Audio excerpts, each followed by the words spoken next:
তাহলে আরিয়াই আমার মেয়ে শ্রী। অবশেষে আরিয়ার আসল পরিচয় জেনে গেল শুভ। হ্যাঁ বন্ধুরা, এমনটাই আমরা দেখতে পাব গৃহপ্রবেশ ধারাবাহিকে আজকের দুর্দান্ত পর্বে। আজকের পর্বের শুরুতেই দেখা যাবে সাজকে আরিয়া ঘরে আটকে রাখে, আর সাজের জন্মদিনের পার্টিতে সাজের রূপে আরিয়া এসে সকলের সামনে ড্যান্স করতে থাকে।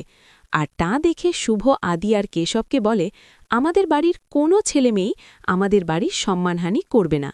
আর এই বাড়িতে একজনই আছে যে এমনটা করতে পারে, যে ইচ্ছে করে আমাদের অপমান করতে পারে, আর সেটা কেউ নয়, আরিয়া। তখনই দেখা যাবে আকাশ এসে চিৎকার করে, মোহনা কোথায় তুই বলে ডাকতে থাকে। এটা দেখে শুভ বলে, welcome to India mister Sen. আর আদি আকাশের কলার চেপে ধরে বলে, আমার আর শুভর মেয়ে কোথায় আকাশ? তখনই আরিয়া আকাশকে দেখে ড্যাড বলে ডেকে ওঠে। আর সেটা দেখে শুভ বলে, তার মানে আরিয়াই আমাদের মেয়ে শ্রী। তো বন্ধুরা, কি মনে হয় আপনাদের? আরিয়া কি আদি আর শুভকে নিজের মা বাবা হিসেবে মেনে নেবে? কমেন্ট করে জানাতে ভুলো না।